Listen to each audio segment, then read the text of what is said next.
Okay, so we are on the line. Sunny day. Yeah, Beautiful sunny day. The sun is up, clocks are turned back. So the sun seems to be getting up earlier. it is. There was a beautiful cloud that I sent my mom, and it's just a gorgeous day.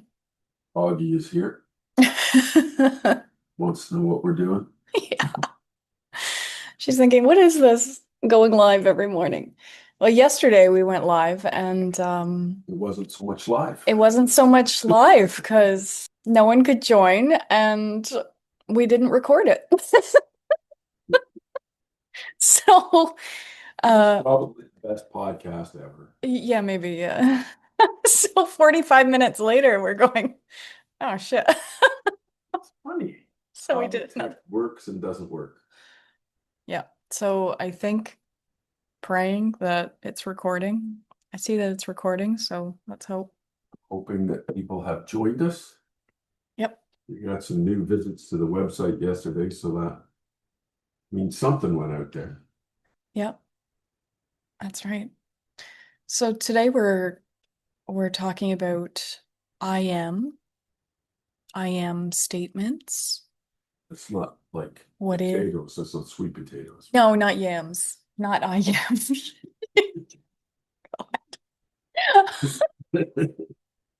Lord, it's too early. No. Um, but the idea, well, I think we're both gonna come at it at different angles. So As I'll, we always as do. we always do. Um, so today we're talking about I am statements, but also looking at this idea of, which I'm learning now, more and more, is this idea of how we have these personalities and uniqueness and who we see ourselves as in life. And then if we were to sort of strip all that away, uh, who are we? And the fastest way that I get there in my mind is through this statement of I am. I am is a recognition that I exist.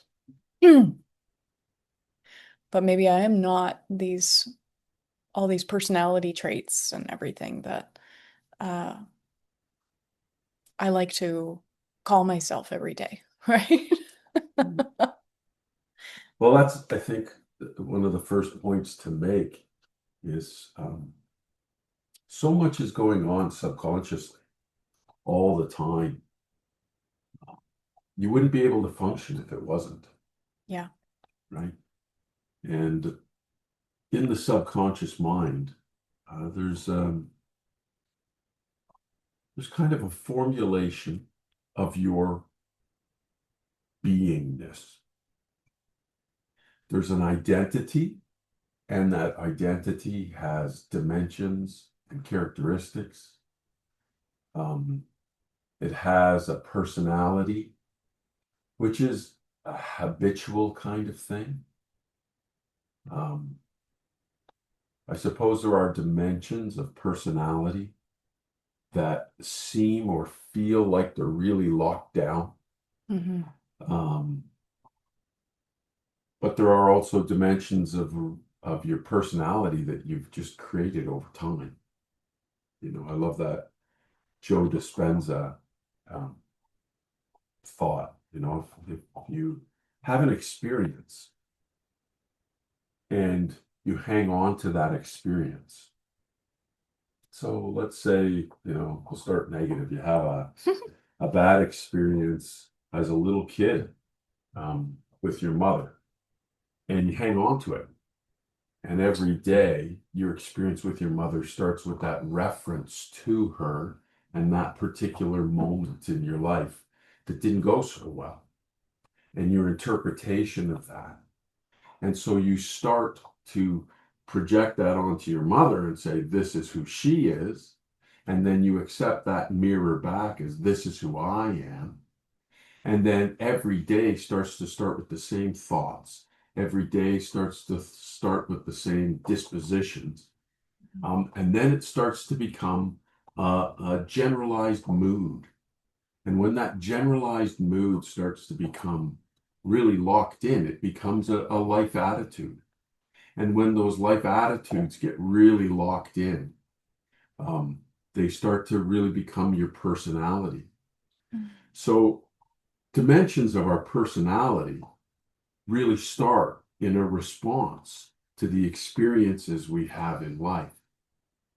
The thing about experiences is they're transient and they change, right? Experiences, um, there's new ones every moment available to you, and they change. They change in terms of how you interpret them. They change in terms of the person you are as you approach them. Um, all of these things are an opportunity for change. And all of these ideas, personality and identity, they really are based in the concept of I am. Yeah. Right? My personality, my identity, my typical way of reacting to things, the way I look at this kind of thing, the way I look at sports or the way I look at baseball or the way I look at food or the way I look at friends or the way I consider these things get locked in and they sit behind this world of I am, who I am. Now, because these things are the function of experience, and experience is really a function of interpretation, and experience then gets reinforced because we approach similar circumstances with similar mental predispositions, and we start to see everything as the same experience over and over. We get up in the day and we start to address the day with all of this subconscious pre-programming, predisposition, and essentially a personality identity.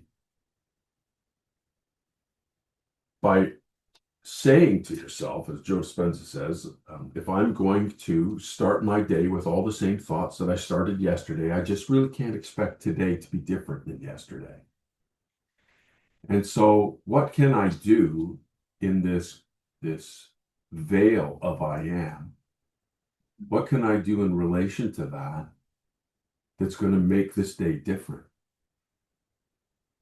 And it just starts with I am open to change. Mm-hmm. I am open. Do you think we might have to, like I said in the beginning, strip ourselves down to just the I am uh statement, or like let go of our attachments to our personalities before that can change, or can we make those incremental changes? Well, I think there's a lot you can do with I am. I mean, that's why we teach it a lot and why we spend a lot of time on it. Um, and I do think that there are little, mind experiments you can conduct. Right? I like this one. I've used this one quite a few times in groups. Let's say you lost your job. Would you disappear? No. No. Well, then you are not your job. Mm. If you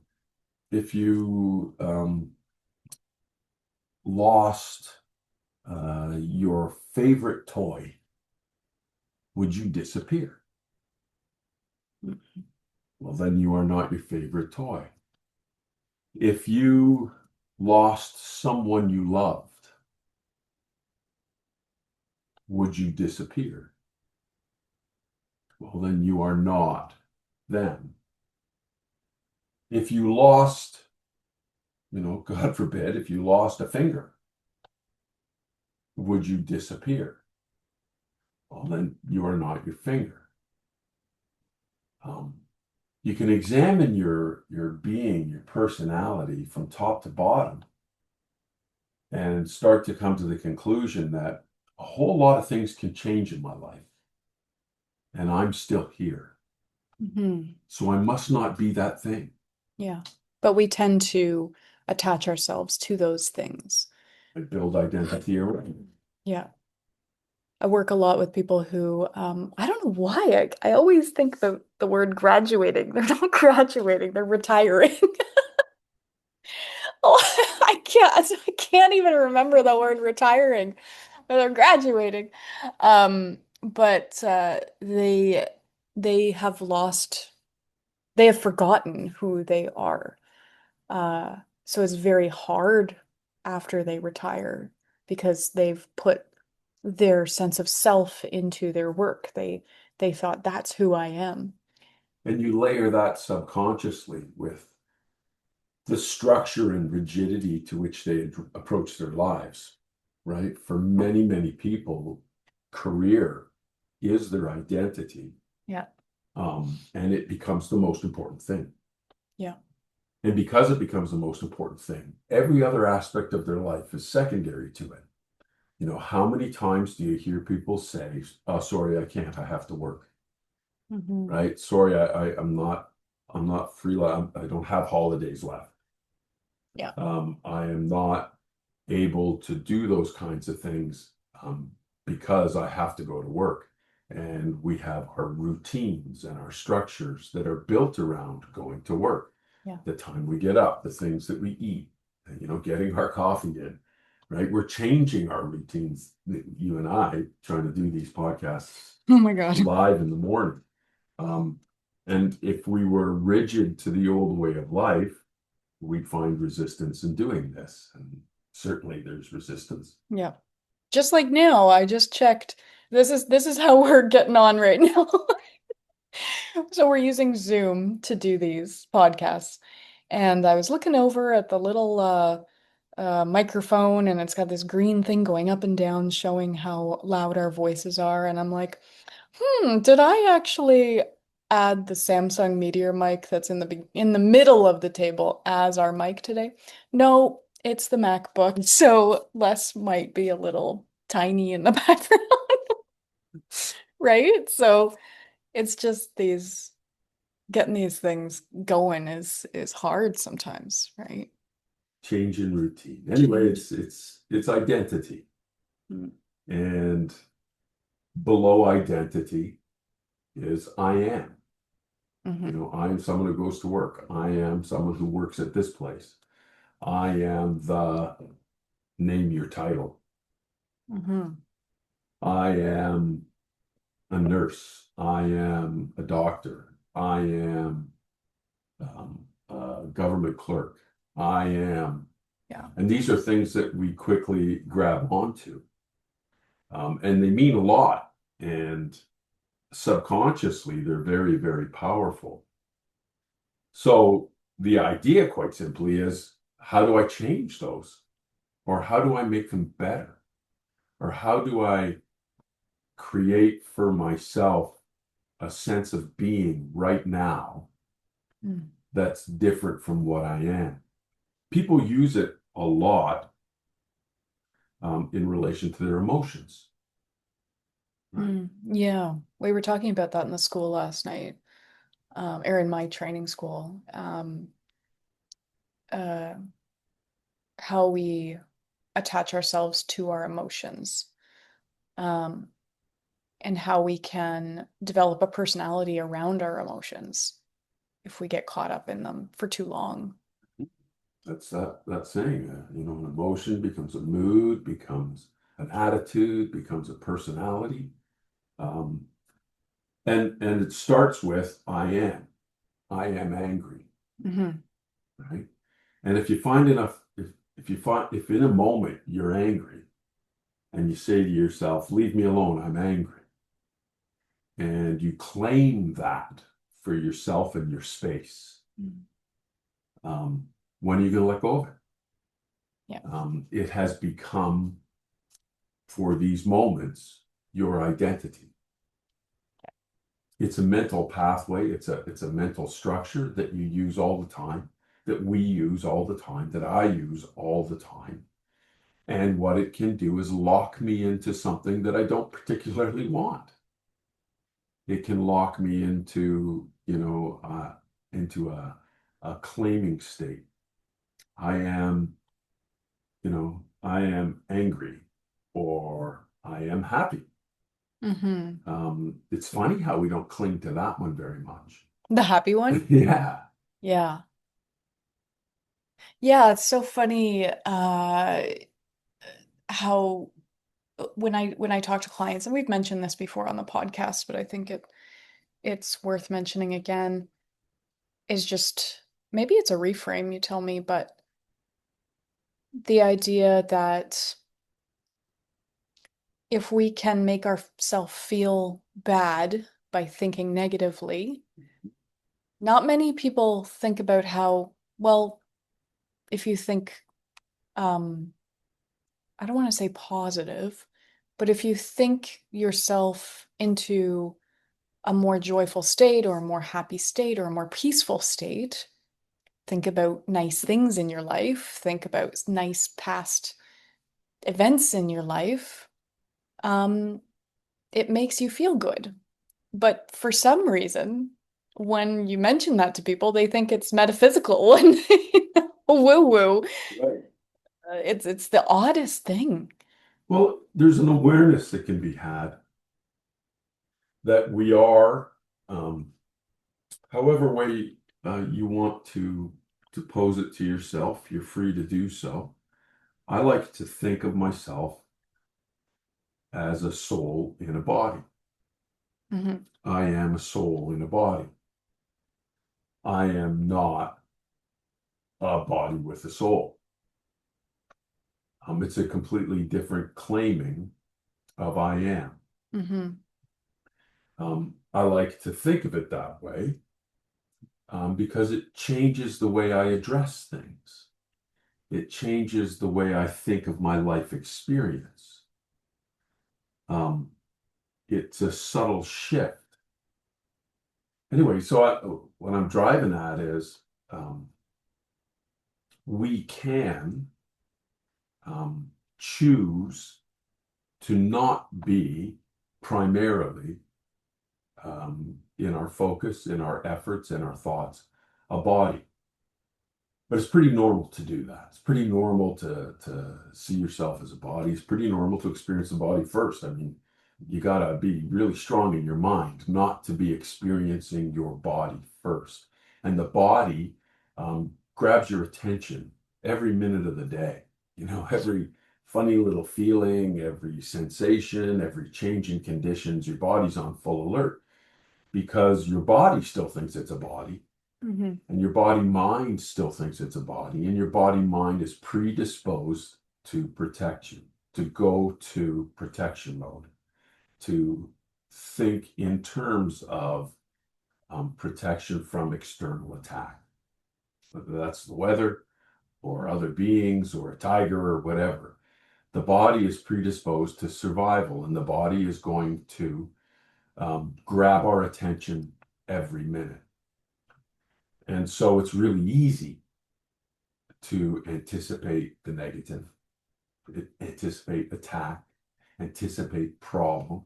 The Hmm. body mind is predisposed to go there. Um, and so I think that there is this, I don't know, evolutionary predisposition to anticipate the negative, to prepare for the negative, and to think a lot about the negative. Yeah, it's our go-to, right? Yeah, Yeah. and you can't but feel normal, right? Like that's just normal. Um, But when it comes to being happy, it's not always helpful. Hmm. And so for me, the first subtle shift is not, um, it's at as base a level as I can get. I am a soul in a body. I am an eternal being. Um, in fact, my favorite I am right now is I'm an eternal being and nothing can change that. Mm. And I just like to go there in my mind. It really changes the way I experience the things going on in my life. Um, so, first of all, if you're a good old fashioned human being who's out there worrying about life. You're normal. There's nothing wrong with you. You've come into this world with that equipment. What we're talking about today is, can I use the idea, the deepest idea of I am, to change that experience of life, Mhm. to change the way I interpret what's going on around me, which changes my experience. It changes my mood, absolutely. And changing my mood creates opportunities. It's really that simple. In a world of people, we tend to avoid, grumpy old men, right? And we tend to be attracted to giggling little kids. And I think that we invite more of what life has to offer, um, by shifting our emotional state, by shifting our emotional mood Mhm. in quite a practical sense, quite apart from anything we might talk about in terms of you know quantum physics in the field and having a predisposition vibration that collapses in the field. Mhm. Um, just in terms of just interacting with other human beings and outward conditions. I think that shifting the I am from the body's predisposition of protection to a mental disposition of openness and safety Mhm. is very, very powerful. Yeah. And um, I do want to touch on the idea of not going for happiness in life. And I know that sounds weird to maybe people listening, but happiness sells. We know that. It's almost like weight loss, it sells. People want it, but it is, as we tell clients, externally motivated. It's an externally motivated emotion. So something good happens, we make a sale or we get a new client. I'm happy, but how long does that last? Might be even just a few seconds, or it might be a day. And then we're back to wherever we were before. So where we're going or what we're going for is more of a peacefulness. Um, because peacefulness is internal. You don't have those roller coaster rides of emotions up and down. Doesn't mean that you can't be happy or you can't be sad or angry, but you sort of roll in this band uh, that is much more. It's not so wide, right? If you think of an emotional scale going up and down and up and down, you sort of sit in this band that's, I don't know, a little more thin or not as wide. I hope I can see it in my mind. I'm trying to explain it, but I um, get you. you know what I'm talking about. We talk about this all the time, but um, There's a couple of good books yeah. out there. One's called Happiness Hypothesis, and the other one's called Stumbling on Happiness. There was a time in my life about 25 years ago when I was a big, um, I was a big follower of the Dalai Lama, who talked about a lot about happiness. And I wanted to understand what happiness was. And the science that the psychologists who study this stuff have generally found is that happiness is an emotion if you define emotions as um, a feeling response to your experience, a feeling response to what's happening around you. So just as something can make you sad, something can make you happy, which means happiness can only be a temporary thing like every other emotion. And that the secret to happiness is improvement. That in fact, you can take somebody who's, smashed their thumb with a hammer and they're going through what they're going through, hurt and pain and frustration. And then you give them a painkiller and you put some ice on it. And in fact, you'll find that they start to get happy because the pain gets better. When conditions improve, happiness is the emotional response. And it's kind of neat that they've taken that time to discover that. Hmm. Um, to take that even further, as a reframe, um, the question is really, what is our natural state? Anxiety. Well, and that's, I think that's emotions are habitual, right? Yeah. That's it exactly. Emotions are habitual.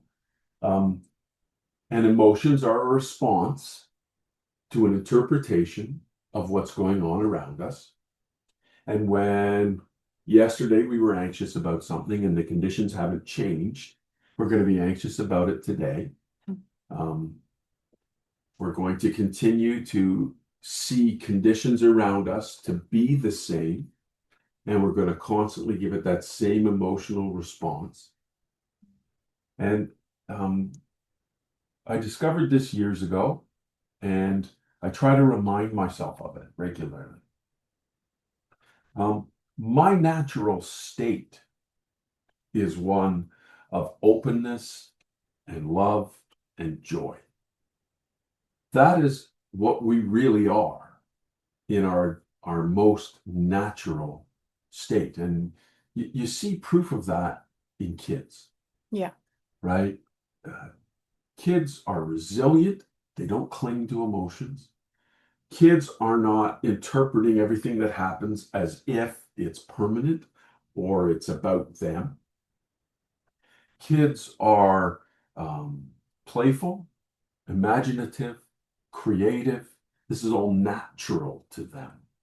It's only when we've successfully indoctrinated them into ways of thinking and being as young adults and then older adults, um, do they start to step away from that natural predisposition. And so I think that that is a worthwhile approach. Just like I am a soul in a body, I am naturally joyful. Mhm. And what's going on are the things that interfere with my joy. Mhm. So my thoughts, my interpretation of my life, these are actually interfering with my natural state. And if I could manage those, if I could resolve those, if I could eliminate those, my natural state of joy will come to be. And I think almost everybody experiences this on a day off, right? Everybody's going to work, and then everybody has a day off. And on your day off, when you wake up in the morning, you're like, I don't have to go to work. And a smile comes on your face. And in many occasions, you can think of something you want to do, like go to the coffee shop and call Call a a friend. friend. Jinx. No. Yeah. And this natural joy starts to come forward, and it is not a reaction to what's coming because you wake up, it's a day off, you don't even know what's coming, right? It's a removal of the thought patterns and the thought forms and the conditions that you normally engage that cause you to engage all those old predispositions and emotions. You know, I'm a worker. I have this job. I do this kind of thing. Mhm.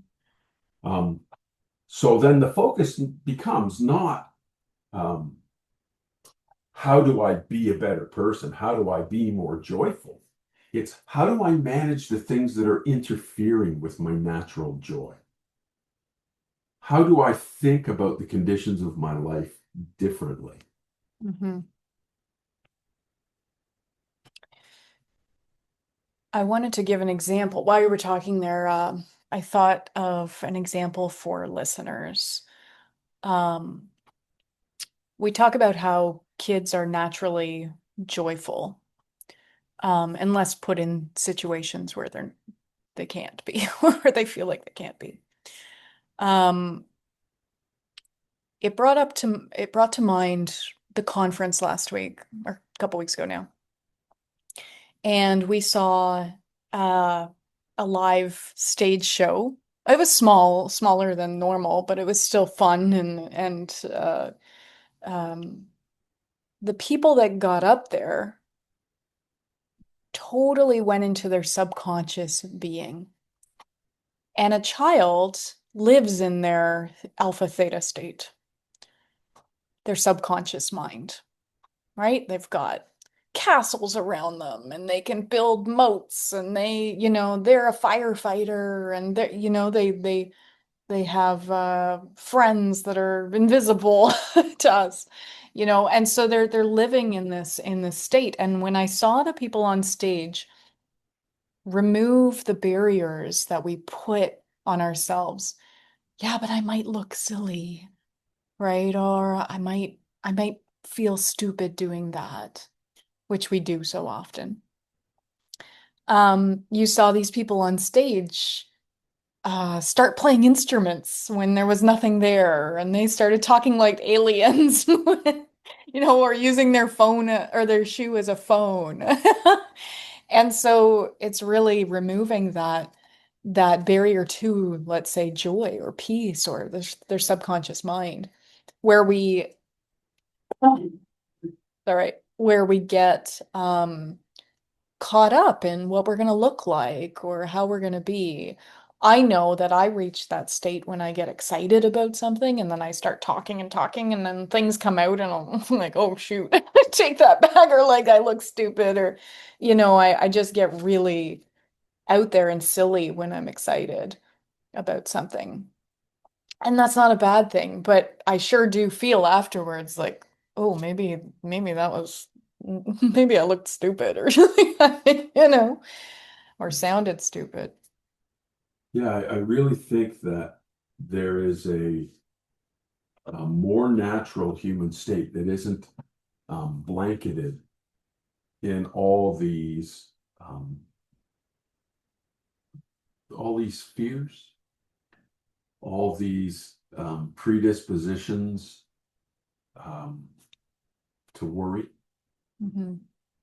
to see ourselves as a being who is juggling so many dimensions of our life.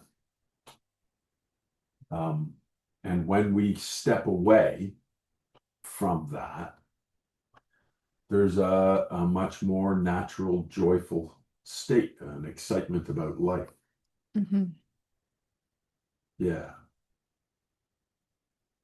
Um, so then the question is, I'll use this analogy. I had a buddy back in high school, and he had this car that the starter motor was gone, but it was a standard transmission. So it had a clutch and it had gears and stuff.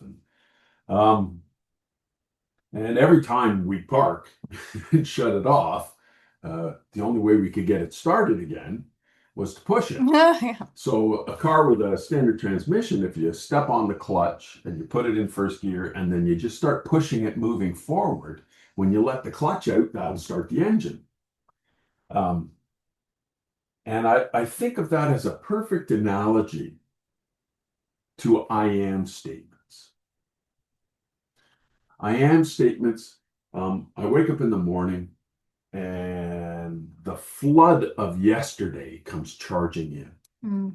Probably a list of worries and concerns, maybe in there, muddled in there, some to-dos that I got to get to done today. And so it's just this flood of old thoughts coming back in. And I think that there's huge opportunity in the morning, and it's become my practice to really work on grabbing your thoughts first thing in the morning, Hmm. grabbing your thoughts and finding a way of turning what would otherwise be called negative thoughts that are generating negative emotions, worry and fear and anxiety and frustration and anger and all these things that interfere with our ability to be at peace. And the power of an I am statement, um, finding the ones that work for you. Hmm. that address most meaningfully um, the sort of predisposition identity that you have that causes life to feel like a lot of work, a lot of effort, a lot of resistance. Right? And I think if I may add to that, I think it's not about, when life is tough and it's tough sometimes, right? It's not about sitting there and thinking I am statements and then jumping out of bed, woohoo, life. It's about that little bit of peace that may come from that. And it's just building on that little bit of peace. I think that an I am statement isn't most effective when it's just contradictory. Right? If I wake up and I'm about to say to myself, I'm worried, Hmm. right? To say I'm not worried Yeah. is not it's not really helpful. Um, but I think that there are I am statements that can ease Hmm.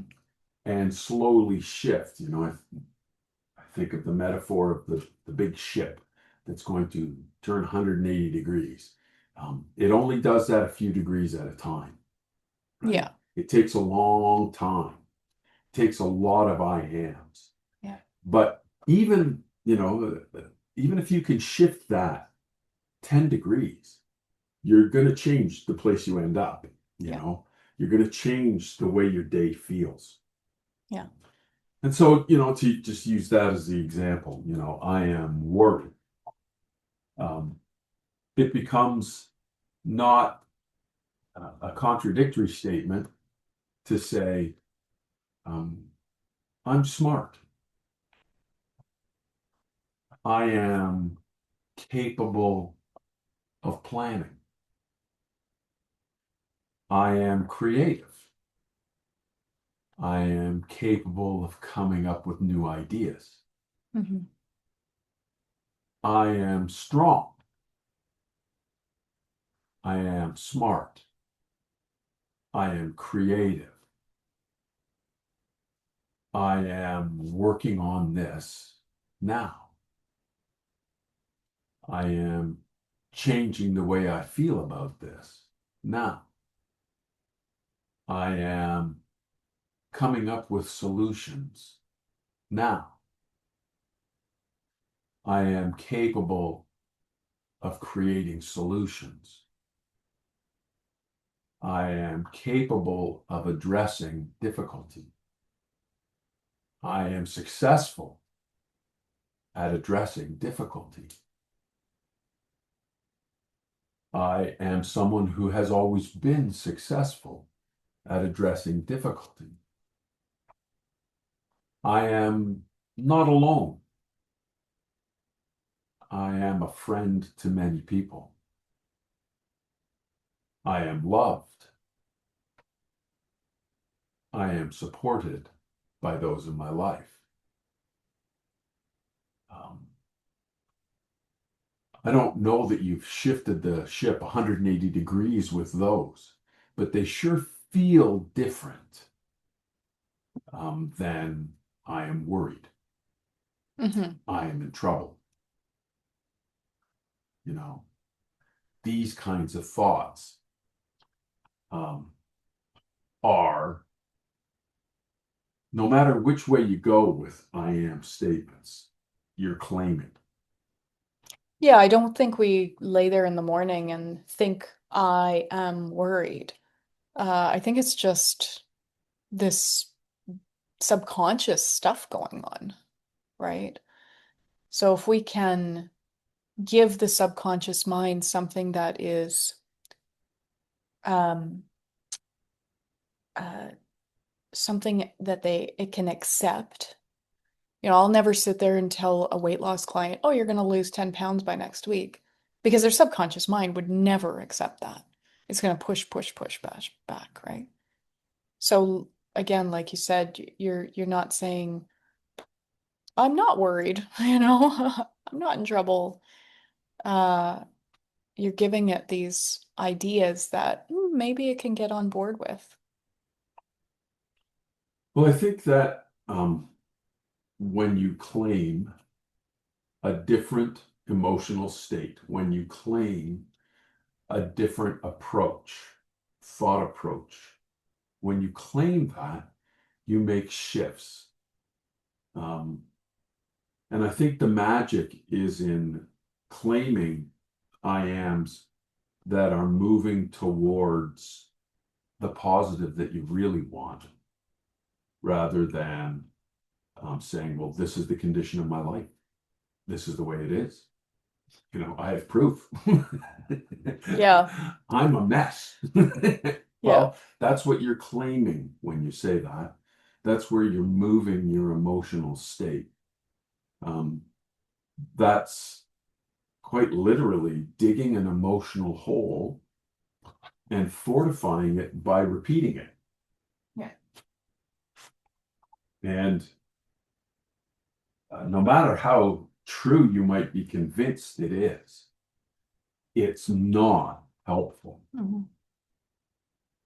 It's not at all helpful. Mhm. And if anybody should be helping you, it is you. And we miss the opportunity to use our mind to help ourselves. And I think that starts with the simplest of reframes, that I am not my thoughts, I am the thinker. I can change what I think.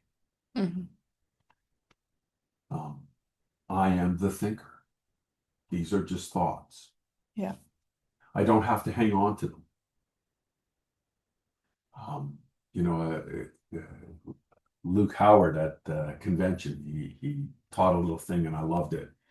And he just said, which weighs more, the thought of a feather or the thought of 50,000 pounds? Right? Interesting. And they're both thoughts, and neither of them weigh anything. We step into the meaning of our thoughts when we have them. I am not my thoughts, I am the thinker. Thoughts come to me all the time, fast and furious, every day, whether I want them or not. These are habitual. Thoughts are habitual. It's that study that's been repeated over and over and over. The numbers change, but the theme remains the same. You have about 60,000 thoughts in a day.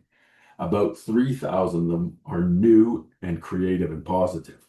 The rest are all thoughts you thought before and are largely negative. That's the way people are. They talk about an overall human negativity bias. But these are your thoughts. They're habitual. Embrace the idea that your thoughts are mostly out of control. They're just doing the thing that they did yesterday over and over and over. And you had legitimate reasons for thinking those thoughts at the time, and nobody's criticizing that. You're really, really normal. Everybody goes through this. But then you change to I am the thinker. I am not my thoughts. I Mhm. am the thinker. I am not my thoughts. And in that comes the opportunity to change what you think, to actually choose what you think, right? Mhm. So imagine yourself this morning. Maybe you've already been there, but if you haven't been there yet, getting in the shower and allowing yourself to observe your thoughts. When you get into that morning grooming routine, and all the thoughts of the day start tumbling into your head. And just to take a breath and say, I am the thinker. I am not my thoughts. I can change my thoughts. I am not going to think about this. There's absolutely no dimension of this particular problem that I haven't already thought through and know that it's a problem. I've already thought it through. I'm already quite clear what problem I'm in. I don't need to think about it anymore. Mhm. What I need to think about is just how creative and strong and capable I am. And that's what will open the door for me to become different in the way I address that problem, Mhm. possibly more powerful in the way I address that problem, that issue, or that thing. So be easy on yourself. Thoughts are habitual. thoughts don't have any particular weight. You can let go of a thought as fast as you thought of it. You can create a new thought as fast as you want. And our suggestion is to use I am statements. Mm-hmm.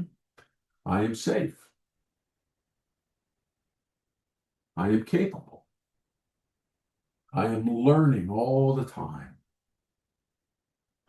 I am growing and becoming every day. I am moving through these circumstances.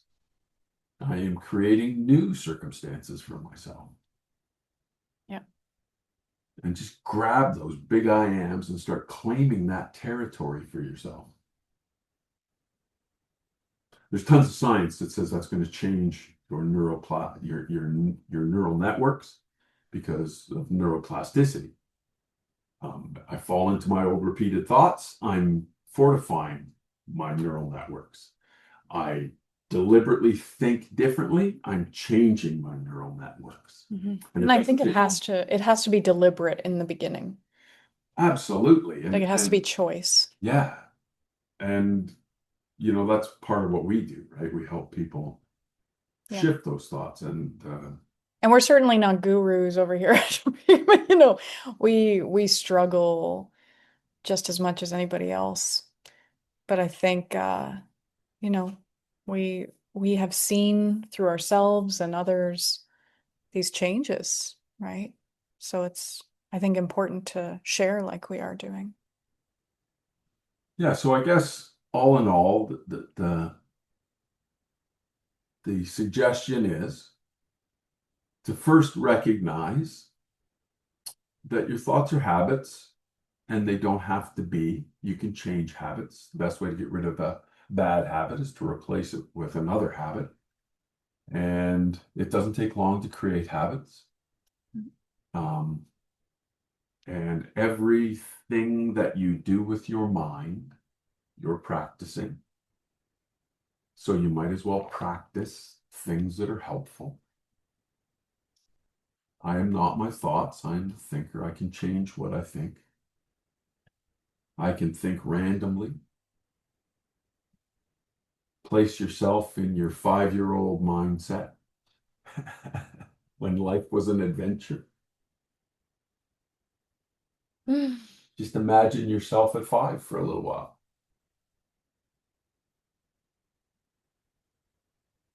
There are so many ways to use your mind to help you and improve your experience. Mhm. We have training coming up this week. Did you want to talk about what you're doing today? Nope, you talk about what you're doing. I don't know what I'm doing.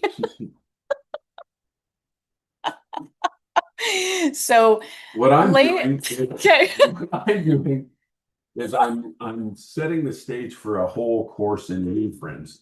So what we're going to explain is a series of short videos that embrace the idea um, that maybe a lot of our core thoughts are not helpful and they're not accurate, and that basic fundamental reframes, thinking of things differently, recognizing the truth of things, creates a whole subconscious predisposition to experience your life differently. And so, a lot of the stuff I talked about this morning, I'm going to be talking about in this course that's going to set the stage for what a reframe is, how reframes work, where the positive outcome of reframes are. And then I'm going to give a series of reframes that I found very, very helpful with my clients, helpful in my own life, but very, very helpful with my clients. And that will be done in a series of, I'm going to attempt to be short videos Mm. to just cover off some simple ideas and to fortify those ideas with some meditations. So we'll sort of establish a talk about some ideas, and then we'll do a little meditation to try to lock that in. And I'm going to be doing those over the next couple of weeks, a whole series. I've got the first 3 sort of locked down yesterday, and gonna try to record those today. Yeah. And then they'll be found in the classrooms tab on school. There's a classroom tab called Reframes. It's empty now, but it's ready to go with those teachings. Later this week, excuse me, I think Thursday, I'm going to be doing another classroom where there will be little short trainings on speaking to our body in happy ways, in peaceful ways. I take a lot of people through going down into their body, magic school bus style, all the way down to the cellular level, and just asking our body, our cells, what's going on? What are you holding on to? And so, I train hypnotists to do that, but I want to bring it, into the sphere of teaching individuals how to do that if they're feeling like, oh, what's going on in my body? Or what am I holding on to? Or why do I have a pain in my knee? Or, and seeing where it takes you and the process work to do when you get there. Your subconscious mind, your cells are your body is intelligent, right? Every cell knows what it's doing, but um, they do hold on to, in the scientific model, cellular memory. In the metaphysical model, um, they're holding on to something from the past where I haven't seen it different yet, but they will take you there to what it's actually needing to shift. So yeah, I'm going to be teaching that, I think, if I haven't said it already, on Thursday. Um, Still trying to figure out if I'm going to do that live right now, but it will definitely be in the school classrooms at the end of Thursday. Yeah. Yeah, so this is our new venture. This is our new um, exciting sort of what's the right word? It's the new context for our helping business, trying to create tools people can use on their own. Um, and we're just in the beginning stages. You're going to see this thing grow, but join for free now and watch it grow and give us feedback. Did we get any questions today in the chat? No questions. If you guys have any questions along the way, just throw them in the chat. Um, I'll just wait a second here. We're going to continue to Zoom our podcast, Hmm. and in that way, create opportunity for feedback, questions. Um, and we'll be sort of eyeballing the chat as we go along. And we want to just become much more interactive with the people who are listening. Yeah. Okay. So, I think Les is gonna go crazy at the gym this morning, and